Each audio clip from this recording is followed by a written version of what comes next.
hour is coming, and now is when true worshippers will worship the Father in spirit and in truth. For the Father is seeking such to worship him. God is spirit, and those who worship him must worship him in spirit and in truth. It's a command. Must worship him in spirit and in truth. Those who worship him must worship him in spirit and in truth. We read at the start of this chapter, at the start of John chapter 4, Jesus started by having a conversation with a Samaritan woman. And this conversation, it led to the acknowledgement that God is God. The acknowledgement of God and who he is. That was the Samaritan woman acknowledging that he is Jesus. And when we see that they had that conversation and that acknowledgement, it led them to have a relationship. And when they had that relationship, now she can go and testify of his goodness because she knows that she has met somebody who she has never met before. Hallelujah. John chapter 4, 1 to 6.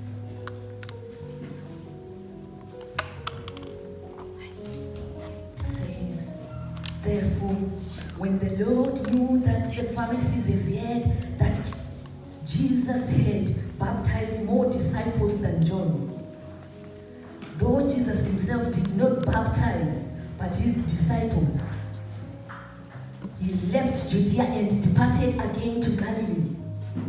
But he needed to go through Samaria. God needed to pass through TCC today. Just because of your presence in this place, he needed to pass through here.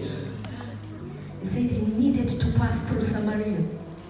So when he came to a city which was called Sychar, near the plot of the ground, near the plot of Jacob gave his son. Now Jacob's well was there. Therefore Jesus being wearied from his journey, thus by the well, it was about 6 hours. He says the well was there. Why did they mention that the well was there? If we go to Genesis chapter 29, the well was there. Genesis chapter 29. It tells us that in Genesis chapter 29, verse 2 to 3, from that well, that's where Jacob meets Rachel. And it's where he meets Rachel, who became his wife.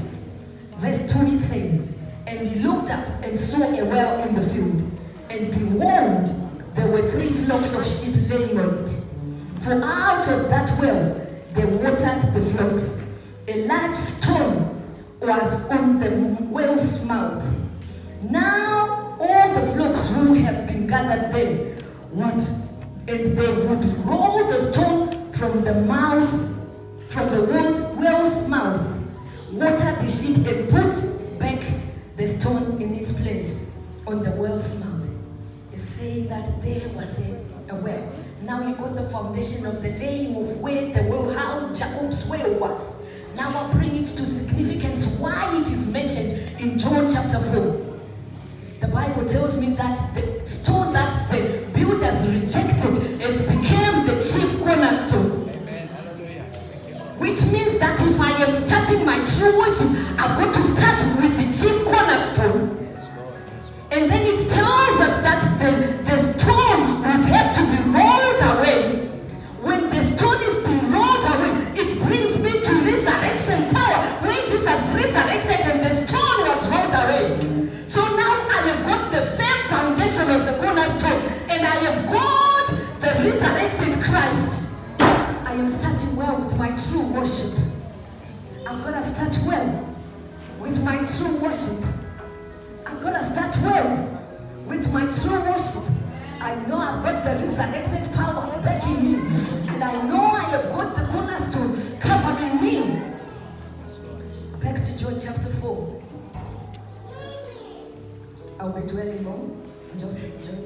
chapter 4. John chapter 4, verse 15. The woman said to him, "Sir, give me this water, that I may not thirst, no, come here to draw." Jesus said to her, "Go call your husband and come here." The woman answered and said, "I have no husband." And Jesus said to her, "You have well said, I have no husband. For you had 5 husbands, and one of whom now you have is not your husband. In that you spoke truly." The woman said to him, "Sir, I perceive that you are a prophet. Our fathers worship on this mountain, and you Jews say that Jerusalem is the place where we ought to worship." And Jesus said to her, "Woman, believe me, the hour is coming when you neither on this mountain nor in Jerusalem worship the Father. You worship what you do not know. We know what we worship, for salvation is of Jews." I'll stop there. He says that the woman in verse 20, she says, "Our fathers worship on this mountain, and you Jews say that we must worship in Jerusalem." She has brought it to a physical place. That's what she's saying now, a physical place. When I'm going to talk about true worship, I'm going to talk about 3 points. First, position, and your spirit, and in truth. Now she has talked about position, where the mountain, and they will go and worship God at the mountain. Like we all know, in the Old Testament, they used to offer sacrifices as their form of worship, and they needed a priest to go on behalf. But in our generation, I can go personally to him, and I can offer my worship without any hindrance. I can offer my worship without even needing anybody. True worship. I'm going to talk about position. The position. What is the position? The position. Romans chapter 12.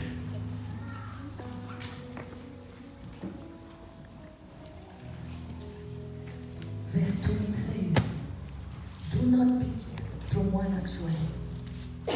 "I beseech you therefore, brethren, by the mercies of God, that you present your bodies a living sacrifice, holy, acceptable to God, which is reasonable service." I think from the Amplified it says,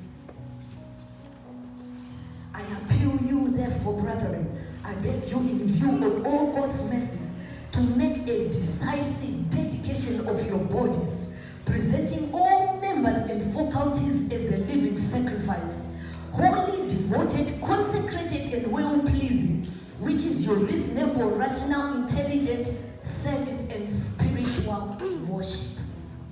So I have to offer my body as spiritual worship.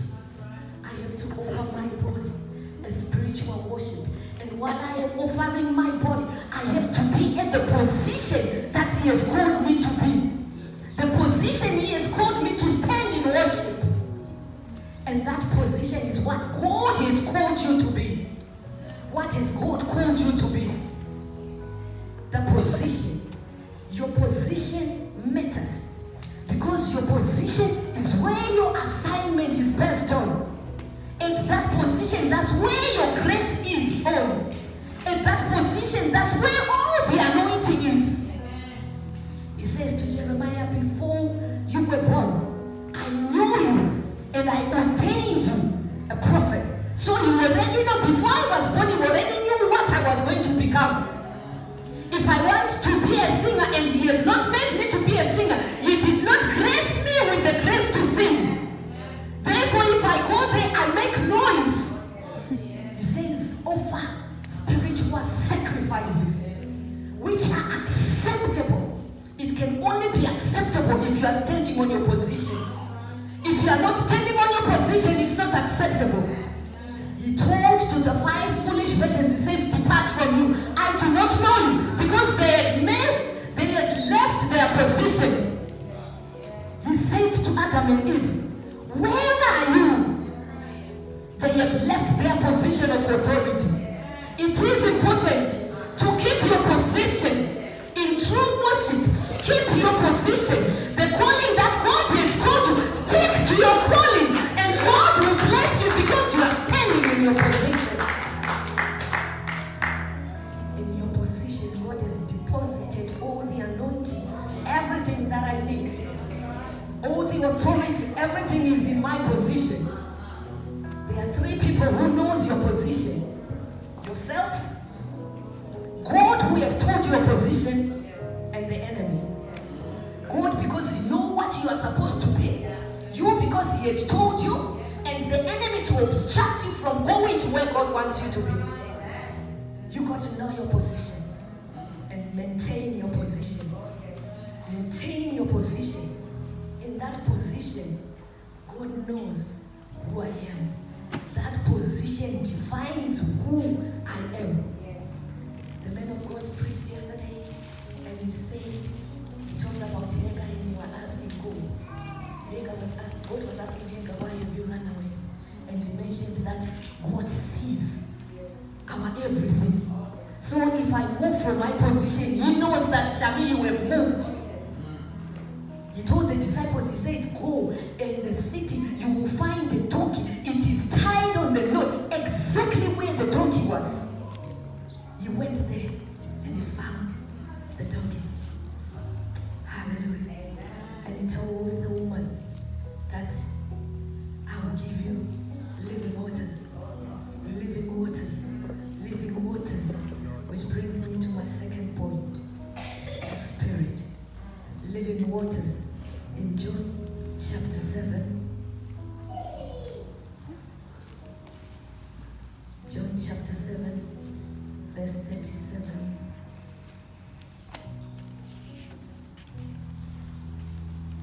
In the last days, that great day of the feast, Jesus stood and cried, saying, if any man thirst, let him come to me and drink. Next one.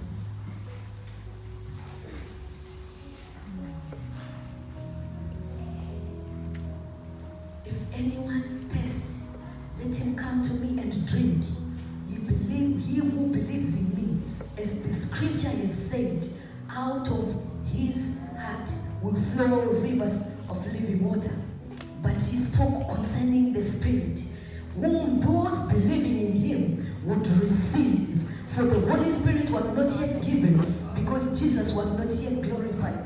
He says now to the woman, if you knew who you were talking to, you would ask for the living waters. Which means that now I've got to be connected to the Spirit. To bring my worship, I have to be connected to the Spirit. I have got to be connected to him. I am standing on the cornerstone. I am standing on the resurrected Christ, and I am connected to the Spirit. True worship. True worship. 1 Corinthians chapter 2. I'll finish very soon. 1 Corinthians chapter 2, from verse 9. But as it is written, eyes is not seen, nor ear heard, nor have entered into the heart of man the things which God has prepared for those who love him. But God has revealed to them, to us, through his Spirit. For the Spirit searches all things, yes, the deeper things of God. For the man knows the things of, for what man knows the things of a man except the spirit of man which is in him. Even so, no one knows the things of the Spirit except the Spirit of God. Now we have received not the spirit of the world, but the Spirit of who is from God, that we might know the things that have been freely given unto us by God. These things we also speak, not in words which man's wisdom teaches, but which the Holy Spirit teaches, comparing spiritual things with spiritual things. But the natural man does not receive the things of the Spirit, for they are foolish to him, nor can he know them, because they are spiritually discerned. But he who is spiritual judges all things, yet himself is rightly judged. Pastor Blair. Why do I have to be connected to the Spirit? My Bible tells me that the Spirit of God, it reveals things that my eyes have never seen. Which means that if I get revelation today, I am not getting that same revelation today. And if God gives you that revelation that you have given me, tomorrow somebody's not giving me the same revelation. He's keeping giving me new revelation, new revelation, new revelation. It keeps unfolding as long as I'm connected to the Spirit.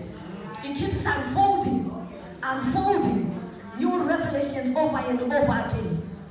But the natural man cannot receive it. So as I maintain my position, listening to the voice of the Spirit, he says, my sheep hear my voice. A stranger they will not follow.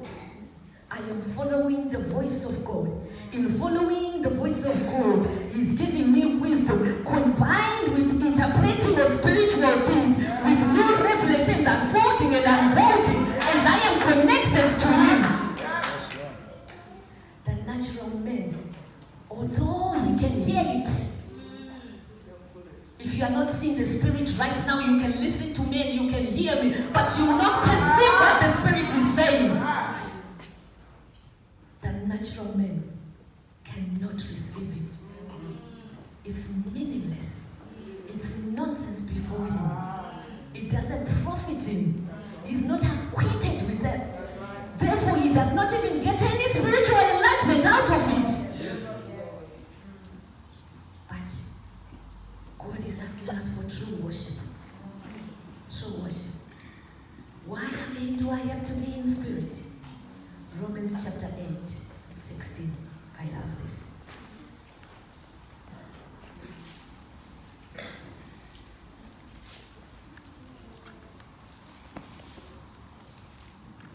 Romans chapter 8, 16.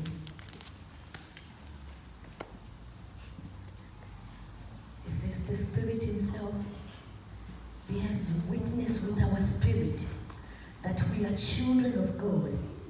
And if children, then heirs, heirs of God, and joint heirs with Christ, if indeed we suffer with him, that we may also be glorified with him.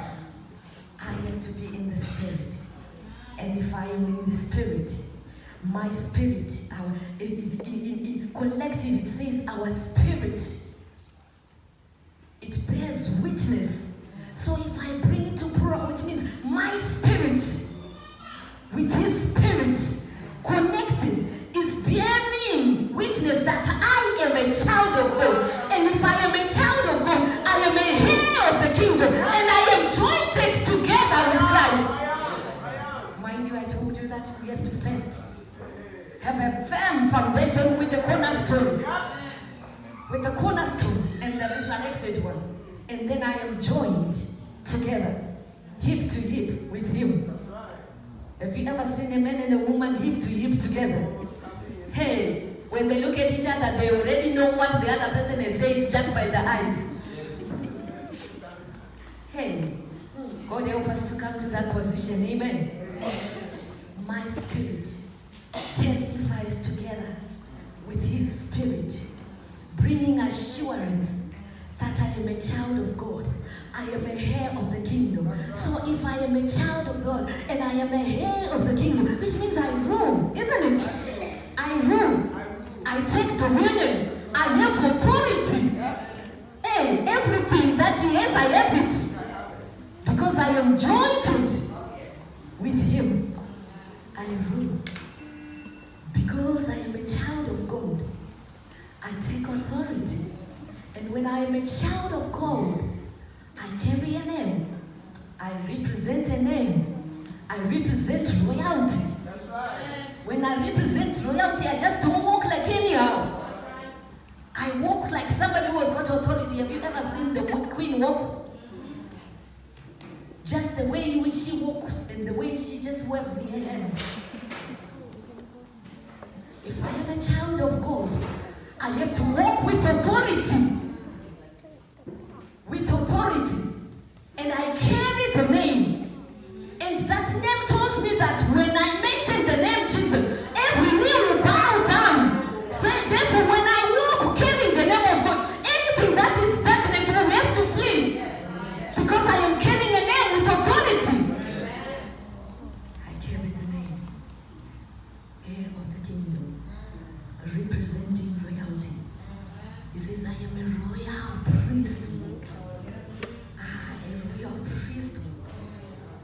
that's sweet.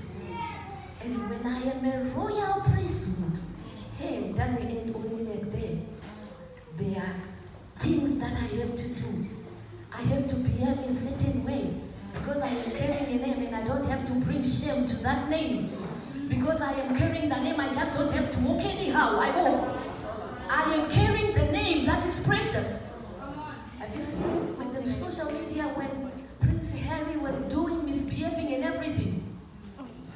It went viral because he's not expected to walk like that. He's not expected to behave like that. So are you as a child of God? You are not expected to just behave and walk anyhow. When you are walking, you are supposed to walk according to principles that has been set for you.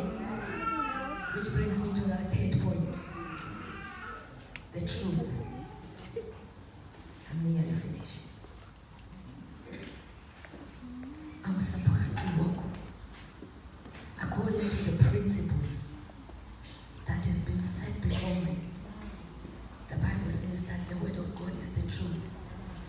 And the Bible says, tells me that thy word is lamp unto my feet. So if it is lamp unto my feet, it's guiding me. It's guiding me wherever there is darkness. It's guiding me. If I can see that there is a portal, because it already shined, I jump over that portal. I don't trip over because I know I am guided. I am guided. John 17:17, it says, sanctify them with thy word. The word of God sanctifies me. It makes me pure. It makes me holy. It makes me accepted because I am now walking according to the word of God. I am living according to the way He has called me to live. Therefore, I am offering true worship. I'm offering acceptable sacrifices of worship because He is guiding me through His word. John 16:13.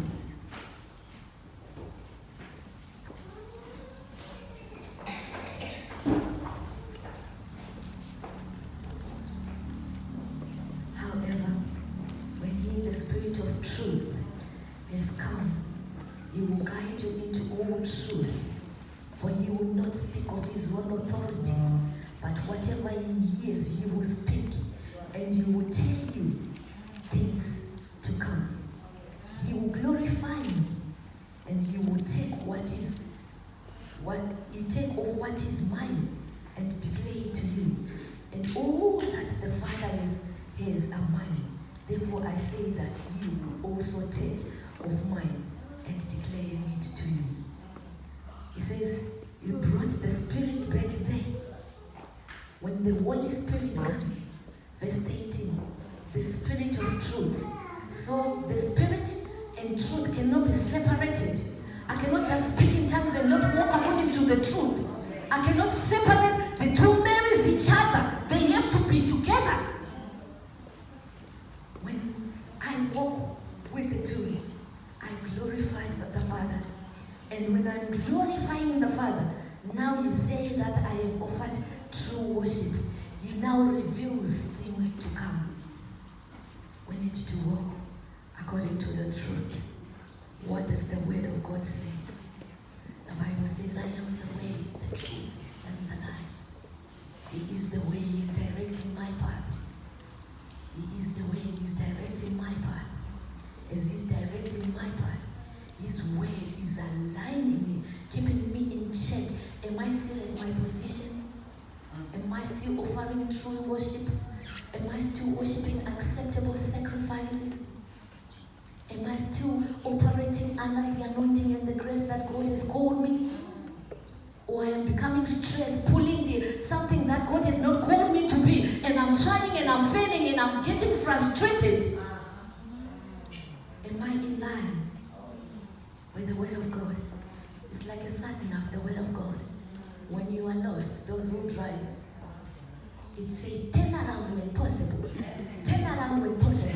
It keeps on saying it until you have turned around, isn't it? Same is the word of God.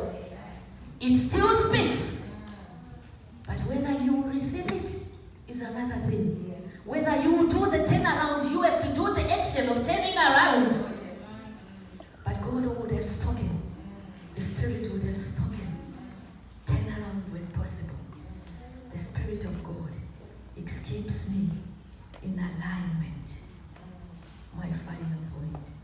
the Spirit of truth. It brings forth joy to the Father. 3 John chapter 1, 3 to 4. 3 John chapter 1.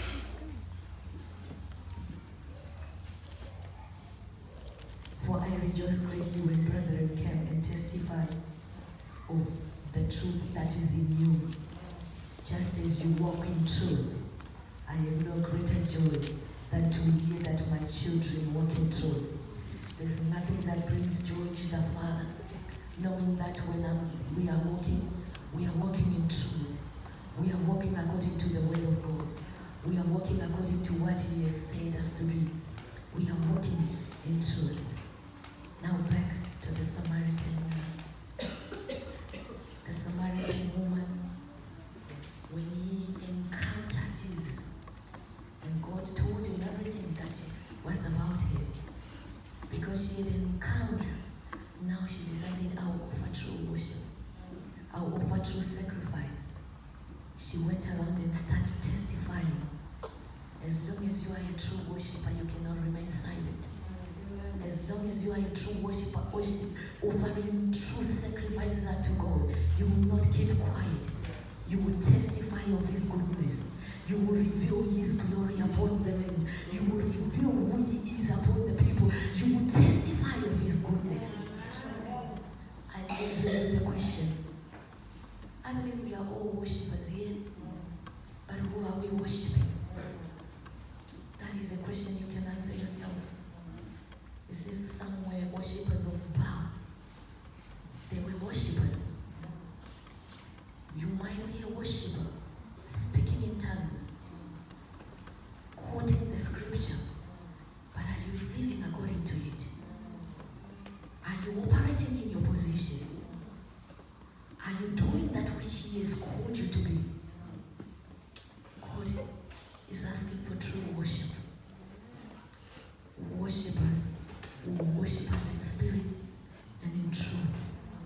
True worship who worship Him in spirit and in truth. True worship who worship in spirit and in truth. True worship who worship in spirit and in truth. True worship who worship in spirit and in truth. And the more I keep my position, the more I maintain my position, the more I worship in spirit, the more I worship in truth, the more He's making me more and more like Him, the more He's drawing me closer to Him, the more I am operating more like Him, because He has anointed me, and I am becoming closer and closer to His image. He's revealing His glory day by day. He's showing me things that I have never seen, that I have never had, because I am offering true worship. I am offering sacrifices of praise.